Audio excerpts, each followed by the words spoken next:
गर्मी की छुट्टियों में दादाजी के पास घूमने आया बालक उछलते कूदते दादाजी के पास पहुंचा और बड़े गर्व से बोला कि दादाजी, जब मैं बड़ा हो जाऊंगा तब मैं एक सफल आदमी बनूंगा। क्या आप सफल होने के कुछ उपाय बता सकते हैं?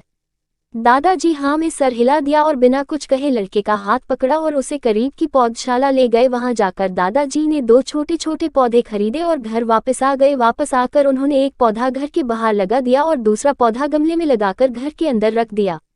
अब आपको क्या लगता है कि इन दोनों पौधों में से भविष्य में कौन सा पौधा अधिक सफल होगा? दादाजी ने लड़के से पूछा। लड़का कुछ समय तक सोचते रहा और फिर बोला, घर के अंदर वाला पौधा ज्यादा सफल होगा, क्योंकि वो हर एक खतरे से सुरक्षित है, जबकि बाहर वाले पौधे को तेज धूप, आंधी, पानी और जानवरों से भी खतरा है। दादाजी बोले, चलो देखते हैं आगे क्या होता है, और वह अखबार उठाकर पढ़ने लगे। दादाजी दोनों पौधों पर ज्यादा ध्यान देते रहे और समय बीतता गया।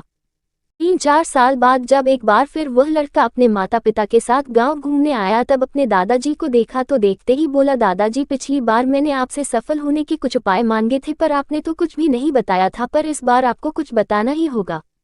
दादाजी मुस्कुराए और लड़के को उस जगह ले गए जहां उन्होंने गमले में पौधा लगाया था। अब वह पौधा एक पेड़ में बदल चुका था। लड़का बोला, देखा दादाजी, मैंने कहा था ना कि ये वाला पौधा ज्यादा सफल होगा। दादाजी ने बोला कि अरे, पहले बाहर वाले पौधे का हाल तो देख लो। और ये कहते हुए दादाजी लड़के को बाहर ले गए। बाहर एक विशाल पेड़ गर्व से खड़ा था। उसकी शाखाएं दूर तक फैली हुई थी और उसके छांव में खड़े राहगीर आराम से बातें कर रहे थे। अब दादाजी ने पूछा, बताओ कौन सा पौधा ज्यादा सफल हुआ? लड़का कुछ शर्माते हुए बोला, बाहर वाला।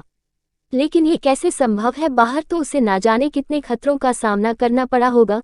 दादाजी मुस्कुराए और बोले, हाँ, बाहर वाले पौधे को बहुत सी चीजों से सामना करना पड़ा, लेकिन समस्या का सामना करने से अपने फायदे भी तो है। बाहर वाले पौधे के पास आजादी थी कि वह अपनी जड़ें जितनी चाहे उतनी फैला ले, अपनी शाखाओं से आसमान को छू ले। और तुम जिस आधी तूफान से इस पेड़ के लिए मुसीबत समझते थे, उसी आधी तूफान ने ही इस पेड़ की जड़ों को इतना मजबूत बना दिया है कि आज एक छोटा सा आधी तूफान इस पेड़ का कुछ भी। बेटे, अब जो मैं तुम्हें बताने वाला हूँ उसे अगर तुमने अपने अंदर बैठा लिया तो तुम जिंदगी में जो कुछ भी करोगे उसमें सफल हो जाओगे। उन्होंने बोला कि अगर तुमने जीवन भर सिर्फ अच्छी विकल्पों को ही चुनते रहोगे तो तुम कभी भी उतने सफल नहीं हो पाओगे जितनी तुम्हारी क्षमता है। लेकिन अगर तुम तमाम खतरों के बावजूद इस दुनिया का सामना करने के लिए तैयार हो तो तुम्हारे लिए कोई भी लक्ष्य हासिल करना असंभव नहीं है। लड़के ने लंबी सांस ली और उस पेड़ की तरफ देखने लगा। वह दादाजी की बातों को समझ चुका था। आज उसे सफलता का एक बहुत बड़ा सबक मिल चुका था कि जीवन में हम जिन रुकावटों को हम जितना बड़ा शत्रु समझते हैं, वही हमें मजबूत और जीवन में बहुत ज्यादा सफल बनाती है।